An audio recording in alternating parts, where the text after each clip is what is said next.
옛 동거 여성과 택시기사 살해한 혐의를 받고 있는 이기영 어제 검찰로 송치됐습니다. 경찰의 신상 공개 결정 이후 처음 포토라인에 섰지만 얼굴을 가린 채 나타나서 제대로 좀 공개하라 이런 목소리가 이어졌습니다. 관련 소식 김광삼 변호사와 짚어보겠습니다. 어서 오세요. 네, 안녕하세요. 안녕하십니까? 네.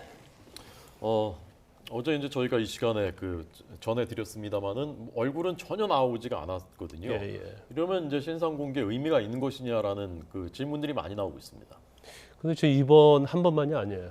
전에 이제 그 살인 사건 관련해서 고유정 뭐 얼굴 모자 쓰고 푹 뭐 마스크 쓰고 하면 못 알아보잖아요. 특히 이제 코로나 이후에 마스크를 쓰는 그런 경향이 있고 그걸 또 제지할 수가 없거든요. 모자까지 푹 눌렀으니까 그렇죠. 아예 안 그러면 보이더라고요. 뭐 전혀 눈도 안 보이잖아요. 그러면 신상 공개라는 자체가 일반적으로는 이제 범죄자에 대해서는 내 얼굴이 공개가 되기 때문에 흉악한 범죄를 저지르면 안 되겠다는 그러한 어떤 심리 효과가 있고요. 또 일반 대중에게는 전부 다 어떤 범죄의 일반 예방적 효과가 있어요. 근데 이제 또 하나 중요한 것 중에 하나가 이제 얼굴이 공개가 되잖아요. 그러면 사실 추가적인 범죄 피해를 받은 사람이 또 신고를 할 수 있어요. 그래서 그 여죄에 대해서 수사해서 밝혀낼 수가 있는데 저렇게 얼굴을 전혀 드러나지 않게 한다랄지 아니면 현재 어떤 얼굴과 다른 모습 이런 것들의 어떤 뭐 증명사진일지 면허증 사진일지 어릴 때 교복 입은 사진 이런 것들을 하면 사실은 신상 정보 공개의 의미가 이제 전혀 없는 거기 때문에 마스크 벗으라고는 못 하는 거죠. 그렇죠. 이제 지금 규정 자체는 신상 정보를 공개하느냐 안 하느냐에 대한 요건만 있고요. 어떤 방식으로 할 것이냐 그리고 법적으로 뭐 머그샷을 찍는다랄지 이제 이런 방식에 대해서는 전혀 규정이 없어요. 단지 경찰 공부 규칙에만 피의자의 동의를 얻어서 이렇게 하도록 되어 있기 때문에 뭐 누가 동의하겠습니까? 자기 얼굴이 밖에 나가는데 이제 그러다 보니까 신상 정보 공개, 신상 공개에 대한 실효성 이게 문제가 되고 있는 거죠. 그게 사실 뭐 한두 번 얘기는 아니고 이번에 이제 얼굴 가리는 것도 문제지만 사진 공개됐는데 실물 모습 보니까 아예 다르다. 사진을 이렇게 공개하는 게 말이 되느냐 항의가 있었거든요. 네네. 지난해 9월에 이제 신당역 살인 사건 피의자인 전주환 같은 경우에 저희가 실제 사진과 그때 공개됐던 실제 얼굴이 얼마나 달랐는지 화면을 좀 보여드리겠습니다. 네, 왼쪽이 보이는 게 이제 공개됐던 사진이고요. 네네. 실제 모습이 이렇게 나오고 있습니다. 뭐 이목구비가 비슷하다고는 하더라도 너무 분위기가 다르니까 이게 좀 실효성이 있냐 이런 논란이 그때도 있었고요. 그리고 N번방 사건의 이제 주범이었죠. 조주빈 같은 경우에도 네, 사진과 실제 모습을 좀 볼까요? 사진이 좀 헤어스타일하고 시기가 너무 다르다 보니까 실제 모습하고 다르니까 이거는 뭐 이게 사진 공개가 무슨 의미냐 이런 또 얘기가 있었습니다. 맞습니다. 그래서 이제 가장 신상 공개의 목적을 달성하려고 하면 가장 최근의 사진을 공개하는 게 맞겠죠. 그런데 지금 법적인 것이 지금 미비되어 있는 거고 그리고 지금 법 자체에서도 지금 발의된 법이 있어요. 아직 통과는 안 됐지만 그래서 제가 그 뭐 한 3가지 정도 지금 발의됐는데 그 중에 하나 가장 실효성 있는 것은 이제 30일 이내에 찍은 그런 사진 이런 걸 이제 공개한다. 이제 이렇게 법을 개정해야 한다 이제 그런 취지로 되어 있습니다. 그래서 이게 좀 효율적이라고 보고요. 그다음에 이제 외국의 입법례를 보면 이제 미국 같은 데는요. 일단 체포가 되면 머그샷이라고 하죠. 그래서 이제 벽에 붙어서 얼굴을 다 찍죠. 그래서 이걸 보관하고 있다가 이제 신상 정보를 공개를 해야 할 경우가 생기면 이걸 공개하는 거예요. 그러니까 가장 최근 거 그 범죄 혐의와 관련해서 체포 당시에 얼굴이 공개가 되는 거죠. 그리고 이제 일본 같은 경우에는 그 어떤 식으로 촬영하든지 우리나라는 사실 언론이 그냥 공개 결정을 하기 전에는 기관으로부터 수사기로부터 받은 거 가지고 공개하지 않습니까? 근데 일본 같은 경우는 전혀 그런 제약이 없어요. 그리고 지인으로부터 받은 거, 범죄 혐의자의 아니면 뭐 언론사에서 갖고 있던 거 이런 것들을 얼마든지 공개해도 이제 명예훼손죄랄지 이런 걸로 처벌하지 않거든요. 그런데 가장 중요한 것은 이제 공적기관에서 사실은 사진을 주는 게 맞거든요. 그러면 적어도 지금 현재의 어떤 살인이랄지 강도살인을 체포됐을 때 사진을 찍고 그 사진이 사실은 공개되는 게 맞다. 그래서 아마 입법적으로 이제 조만간 해결이 될 가능성이 크다 이렇게 봅니다. 조금 전에 그 현장 검증할 때 차 안에서 이 취재진이 찍은 그 화면 그걸 통해서 이제 우리가 그나마 이기영의 최근 얼굴을 본 건데요. 자 이건 이제 그 이틀 전이거든요. 이렇게 찍은 거는 그럼 괜찮은 건가? 그다음에 어제 한 그 방송은 3년 전 결혼 사진을 그 입수해가지고 공개했더라고요. 얼굴을 네네네. 3년 전 모습을. 네네. 그건 지금 그러면 불법입니까? 어떻게 되는 겁니까? 아니 불법이냐 유법이냐 불법이냐 적법이냐에 대해서 규정이 없어요. 아. 그래서 일반적인 뭐 범죄 혐의자가 아니고 흉악범이 아니다고 한다면 네네. 이제 문제가 될 수 있죠. 뭐 초상권 침해랄지 여러 가지 이제 사생활 침해 이런 문제가 될 수가 있는데 제가 볼 때는 이제 신상 정보 공개, 신상 공개의 취지 목적은 그대로의 모습을 알리는 거잖아요. 네네. 그러면 언론에서 뭐 저런 장면을 찍어서 외부에 알리는 것은 이것은 공공의 이익을 위한 거거든요. 그렇기 때문에 설사 일반적인 경우에 있어서 유법이 된다 할지라도 형 어떤 유법성 조각 사유가 된다고 봅니다. 그래서 저는 뭐 별 문제 없다고 생각을 해요. 네, 네. 저는 이제 고유정 같은 경우에도 사실 이제 경찰서에서 이동하는 장면을 찍어가지고 얼굴이 공개됐잖아요. 그렇지 않고는 이제 다른 거 가지고는 고유정인지를 판별할 수 없었는데 이제 저런 식으로라도 이제 공개가 되는 게 맞다고 보고요. 네, 네. 저 사진도 마찬가지고 그다음에 아까 언론사에서 차에 찍은 사진도 사실은 이번에 경찰에서 공개한 운전면허증 사진은 좀 굉장히 다르잖아요. 네. 이거 동일인지를 인식할 수가 없어요. 그래서 오히려 뭐 저런 식으로 현재 법이 미비되어 있기 때문에 공개되는 것이 사실은 그 법의 취지에 맞다 이렇게 봅니다. 네. 범행 자체도 공분을 일으키고 있는 상황에서 이후에 뭐 발언이나 행동도 지금 상당히 어이없는 그런 상황인데 네네. 이기영이 경찰에 전 여자친구 시신 찾게 해주겠다. 이게 나의 마지막 선물이다. 이런 황당한 표현을 썼더라고요. 근데 거짓말이 좀 상습화가 돼 있든지 아니면 이제 범죄 행위를 하고 나서도 사실은 이제 집안에 찾아온 사람한테도 뭐 상속받은 게 많다. 뭐 그런 식으로 굉장히 과장되게 얘기를 많이 예. 했어요. 근데 이번 이제 범행 과정에서도 이제 어쩔 수 없이 인정할 수 있는 거. 그러니까 뭐 동거녀를 살해했다랄지 아니면 택시 운전사 살해 이런 것은 인정을 하지만 이제 지엽적인 것은 거의 다 거짓말하고 있지 않는가 싶어요. 특히 이제 동거녀 살인과 관련해서는 그 캠핑카에 이제 루프탑이라고 캐리어가 있지 않습니까? 예. 거기에다가 실어서 거기에다가 사체를 숨겨서 예. 공릉천변에다 던졌다고 이렇게 처음에 얘기했거든요. 그랬죠. 예.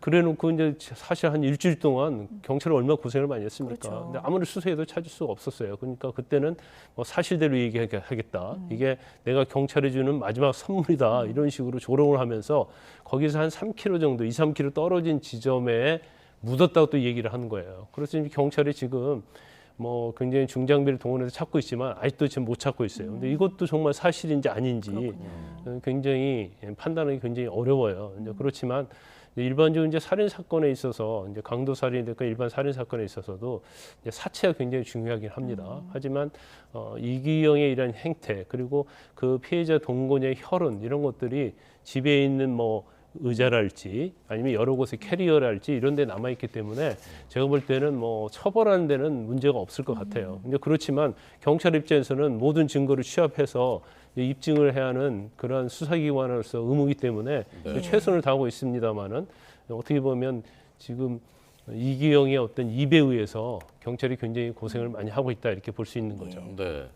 변호사님 이제 형사부 검사 근무 경력이 오래 있으시니까 이 사건 보시면서 이런 점은 좀 주목했다든지 아니면 이런 점은 좀 주목해 봐야 된다든지 그런 게 있으면 좀 말씀해 주십시오. 일단 이 사건 자체는요 사실은 좀 명백하다고 봐요. 그래서 2명의 살해되는 것은 이제 증거는 뭐 유죄 판결 받는 데는 이제 별다른 문제가 없다. 네. 그런데 이제 살해의 과정, 그러니까 우발적이냐 아니면 뭐 계획적이냐 그리고 이제 돈을 위해서 살해했느냐 이 부분이 굉장히 양형에서 중요하거든요. 근데 계속 거짓말하고 있잖아요. 뭐 택시 운전사를 집으로 데려간 것은 합의하기 위해서 갔고 합의금을 과다하게 요구했기 때문에 뭐 다투다가 죽였다 이렇게 얘기를 하고 있는데 지금 일련의 범죄 과정, 살해 과정 그다음에 뭐 그 택시 운전사의 스마트폰을 풀어가지고 비대면 대출을 받고 또 스마트폰에 이제 자기 지문을 또 인식시켜서 마치 택시 운전사처럼 행세를 하면서 돈을 대출받고 이런 것들 보면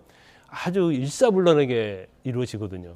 그러면 처음부터 이런 목적을 갖다고 볼 수밖에 없어요. 그런데 이제 그런 부분에 있어서 처음에 이제 경찰 조사에서 좀 혼돈이 있을 수 있는데 지금 경찰이 송치한 범죄 혐의의 내용이랄지 이런 거에는 제가 볼 때는 이제 명백하다고 봐요. 근데 이제 추가적인 범행 예.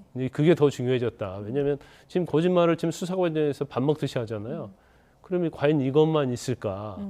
그런 이제 경찰이 뭐 지인들 전화번호까지 다 추적을 하고 있다고 하는데 좀 더 과학적으로, 좀 더 정말 심혈을 기울이고 수사 인력을 투입해서 내가 볼 때는 저는 뭐 개인적인 촉으로서는 예. 여죄는 분명히 있다. 아. 다른 죄는 있다고 그렇게 보거든요. 예. 네. 근데 그걸 이제 찾아내냐 못 찾아내냐는 이제 수사의 능력, 의지 이런 거에 따라서 좌우가 될 거라고 봅니다. 좀 더 과학적으로 하려면 어떻게 좀 더 해봐야 됩니까? 일단 뭐 경찰이 좀 하고는 있는데요. 근데 이 사람이 이제 과거를 좀 추적을 해야겠죠. 그래서 지인들과 같이 이 사람과 같이 어울렸던 사람이랄지 아니면 통화 내역 중에서 한 번이라도 했던 사람, 뭐 포렌식을 통해서 뭐 카카오톡이랄지 아니면 어떤 문자 메시지 복원이랄지 이런 부분 아마 이제 본인이 범행을 저질렀으면 이 흔적을 주기 위해서 많이 노력을 했을 거예요. 예. 그렇지만 요즘 워낙 디지털과 관련돼서 과학기술이 발달되어 있기 때문에 이런 부분에 좀 집중을 해서 이제 반드시 예. 추가적인 범행을 찾아내는 게 지금 경찰이 할 일이라 이렇게 봅니다. 일단 지금까지 나온 것만으로 간략하게 이제 형량 설명을 좀 해주시면 그냥 네네. 살인이 아니라 강도 살인 혐의를 적용했거든요. 네네. 이게 형량이 어떻게 다른 거예요? 강도 살인하고 일반 살인은 굉장히 차이가 크죠. 살인은 형법 257조 1항에 의해서 5년 이상의 징역, 무기 또는 사형으로 돼 있어요. 예. 네, 네. 그러니까 5년 이상의 징역이니까 뭐 징역형 받을 수 있는 거 아닙니까? 근데 강도 살인은 딱 형이 두 가지밖에 없어요.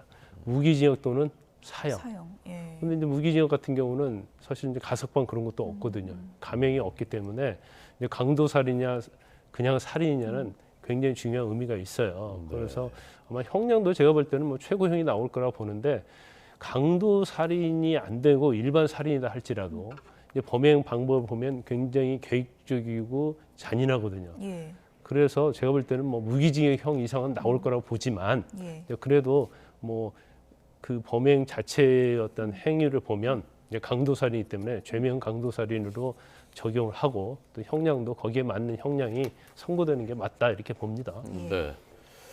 자, 다음 주제입니다.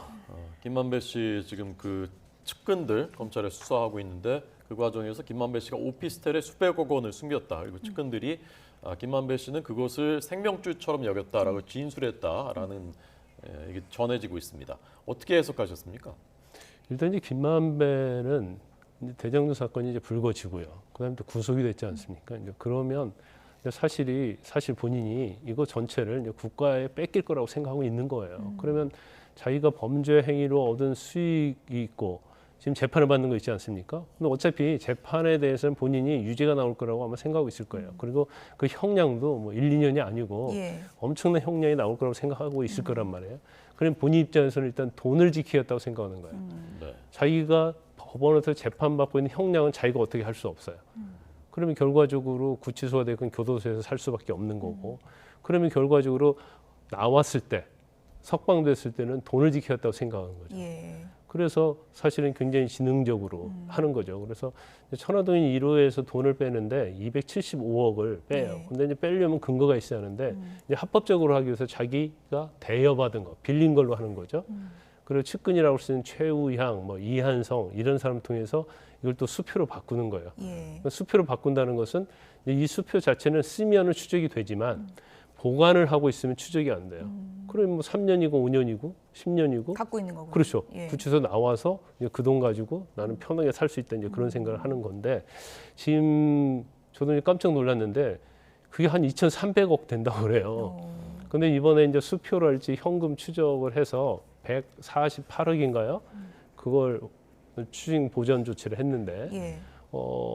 본인이 2,300억 중에서 지금 1,000억 정도는 이제 검찰에서 추적을 해서 찾아낸 것 같습니다. 그럼 1,300억이 예. 있잖아요. 그러면 그냥 우리가 상식적으로 생각하면 교도소에서 아주 오래 살고 나온다 하더라도 적어도 100억 이상만 남아 있다고 한다면 예. 참을 수 있는 거죠. 그래서 저는 이제 김만배의 어떤 심증 변화 이런 것들이 얼마나 많은 김만배가 가져간 돈을 얼마나 많이 찾아내서 정말 한 푼도 남지 않게 추징 보전을 하느냐. 예. 이제 그게 이제 검찰이 굉장히 검찰도 아마 중요하고 생각할 예. 거예요. 어쨌든 지금 은닉 핵심 조력자 최우양 이한성이 지금 구속 수사를 받고 있는 상황이고 뭐 생명줄로 여기더라 마지막 생명줄로 여기더라 이런 진술이 나오고 있는 그런 상황이기 때문에 김만배 씨 입장에서는 상당히 압박을 받고 있는 그런 상황이다. 그래서 추후에 어떤 진술이 나올지 좀 관심이 쏠리고 있는 것 같아요. 압박을 받고 있죠. 예. 그래서 지난번에 이제 극단적인 선택, 자해를 했지 않습니까? 그 자해가 뭐 쇼가 됐든 아니든 간에 예. 아마 이제 본인의 어떤 괴로운 심정을 얘기하는 걸 거예요. 그래서 이제 아까 말씀드린 것처럼 형량은 어차피 받을 건데 이제 돈이라도 건져야겠다 이렇게 생각하는데 그 자해를 하기 직전에 이제 측근 최우양하고 이한성이 구속이 됐잖아요. 예. 근데 거기에서 상당히 좌절을 했을 거라고 봅니다. 예측 불가의 상황. 그렇죠. 예. 그래서 이제 본인 입장에서는 이제 이런 생각을 할 수 있다고 해요. 그러니까 김만배가 지금 하고 있는 이야기는 사실은 남욱이랄지 유동규랄지 정영학 회계사와는 다른 얘기를 하고 있지 않습니까? 예. 그러면 김용이랄지 정진상이랄지 이재명 측 사람과 동일한 얘기를 하고 있어요. 그러면 이게 과연 변화가 있느냐? 이제 이 부분을 뭐 주목해야 한다고 생각하는데 지금 생명줄이라고 생각을 한다고 얘기를 주위에 했다고 그러잖아요. 그만큼 돈을 중요시 여기는 사람이죠. 그래서 아까 말씀드린 것처럼 그 돈을 추징 보전에서 다 빼앗아 가는 것은 생명줄을 끊어놓는 거예요. 그럼 본인이 사실은 삶의 의욕이 없는 거죠. 그러면 이제 자포자기도 할 수 있어요. 그래서 이제 본인이 하는 얘기가 진실일 수도 있고 거짓말일 수도 있죠. 그지만 이제 검찰은 거짓말이라고 보는 거죠. 그래서 이러한 어떤 추징 보전이랄지 재산을 추적을 통해서 압박을 해서 이제 김만배 씨가 거짓말하는 걸 이제 진실로 자백을 받겠다는 이런 취지인 것 같은데 이제 그게 통할지 모르겠어요. 근데 김만배 씨가 이제 법조 출입을 오래 했고요. 예. 그다음에 대장동 사건 이후에 언론을 대하는 태도랄지 아니면 본인이 진술을 하는 걸 보면 굉장히 저는 볼 때는 좀 능수능란하다 이제 그런 예. 생각이 들어요. 그러니까 일반 사람 같으면 굴복을 할 수도 있는데 그래서 이제 그런 부분들에 대해서는 뭐 제가 볼 때는 조만간에 이제 변곡점이 될 수도 있고 아니면 본인이 정말 생명줄이 얼마 정도 남아 있다고 확신이 되면 또 현재의 입장을 또 견제할 수도 있다고 봅니다. 네. 알겠습니다. 검사 출신인 김광삼 변호사의 해설 들었습니다. 고맙습니다. 고맙습니다.